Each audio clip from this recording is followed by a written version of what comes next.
Hey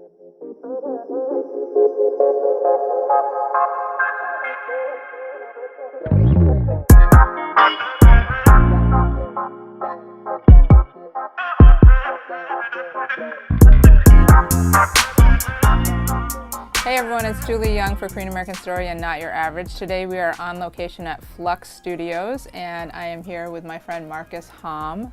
Is it Hahm or Ham? Either way. No, really, what is it? Hahm. It's not either way. It's Hahm. It's Hahm. Yeah. It is. Okay. Marcus is an award-winning sound designer, mixer, and music producer. He's worked with national brands doing commercial work and also lends his talents as a songwriter and music supervisor for major labels as well as in film.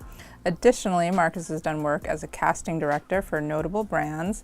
Thank you for being here, Marcus. Thanks for having me. That was so formal. I've never done that before. Yeah. I'm trying out something new.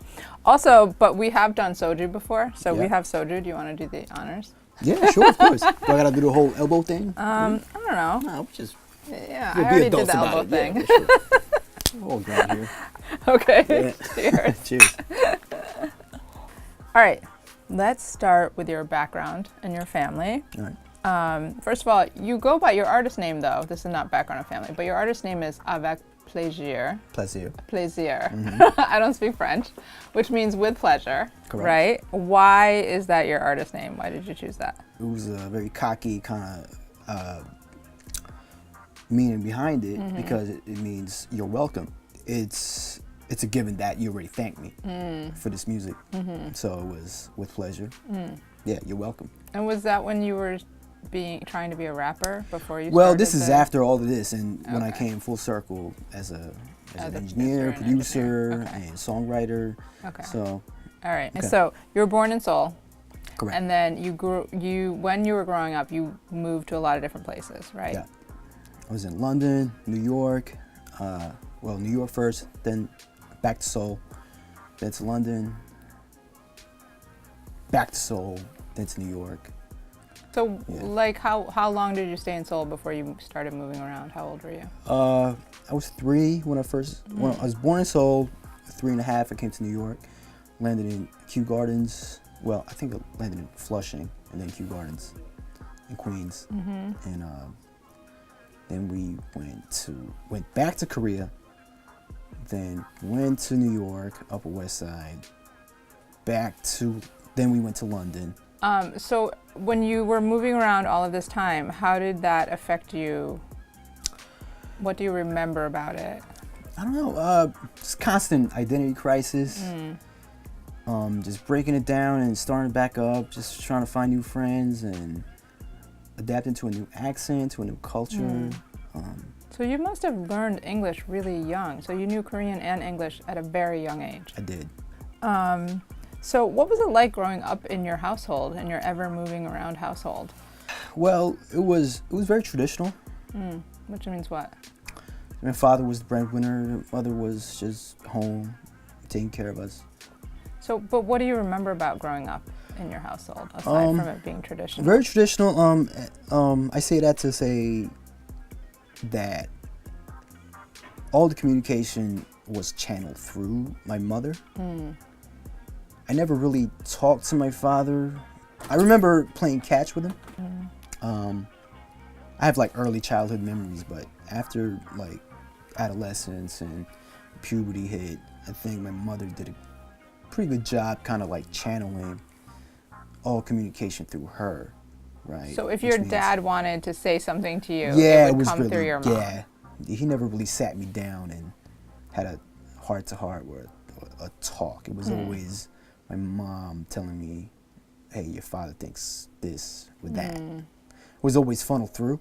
And I took it for granted when I was a kid, but in retrospect, it's all like, oh, wow, that's kind of crazy that she did that. Right. You know what I mean?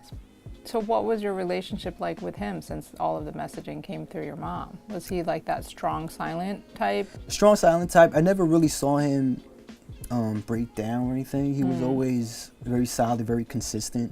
He's a very creative individual, but he kind of like suppressed himself to become very traditional in his career path and everything. Where do you think your love for music comes from? Again, going back to identity. right before my formative years, I was in Korea, so I was acclimated to Korean pop music at the time. But when I moved abroad, I just couldn't feel connected to the Korean pop culture at the time. Everything was too happy. It was just very one note. It was, cookie cutter, which is really the grandfather of what's happening with K-pop now, right? But yeah, I wasn't really feeling the messaging of it. Like, I wasn't connecting emotionally with the music. So I kind of flirted with different genres, different types of music. I did with rock in the beginning. And it wasn't really my vibe, though. I really couldn't. It wasn't my brand of anger, I guess, with rock. And then I found hip hop, and it was like, And wow. how old were you? Probably like 14 at the time, 15, 14, 13, I'm not sure. And you discovered it in Korea or here? Here. Okay.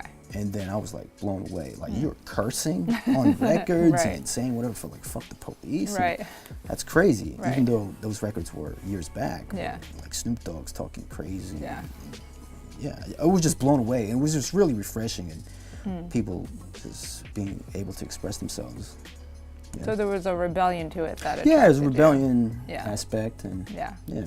But what were you, like you just mentioned before, like the angry, it wasn't the right genre of angry. Like, Yeah. why do you think it was that?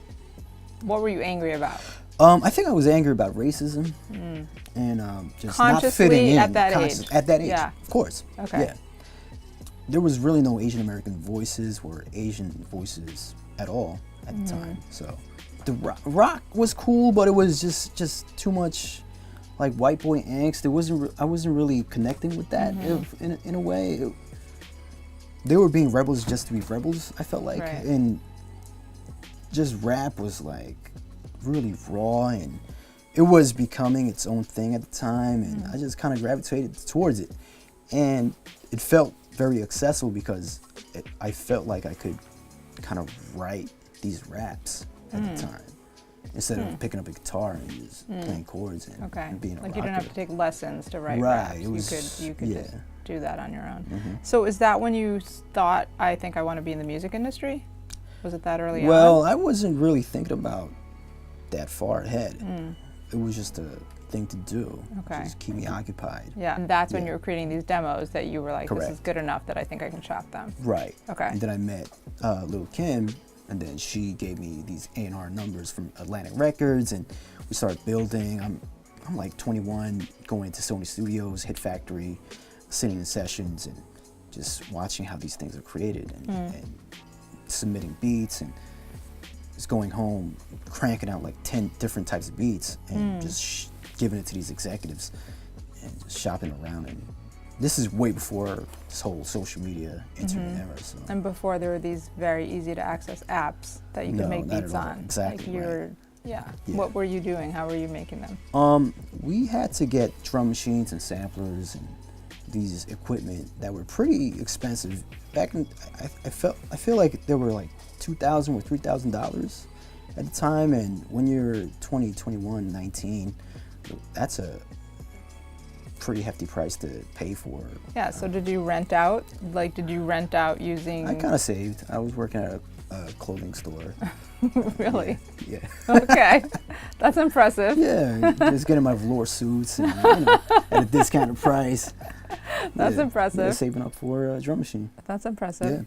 Okay, but so initially, did you want to be a rapper yourself? Yeah, I did. Okay, so Yeah. did you try that before you were shopping these Yeah, I beats, or did. did you just Oh, well, simultaneously? simultaneously. Okay. Simultaneously. Okay. And what happened with that? I kind of transitioned over to production. And Because I just felt like it was just an impossible task to achieve at the time. to be a rapper. To be a rapper, and it's an Asian As an Asian rapper. an Asian person. Yeah. Right. And then I was getting, and this is when Jin was coming around, right? So it was like, I would walk around and people thought I was Jin, right? And I was like, why don't I just transition over to beats? Because I could definitely connect with more artist, and I felt like I could succeed better doing beats. So what kind of personality do you think it takes to be a successful sound engineer?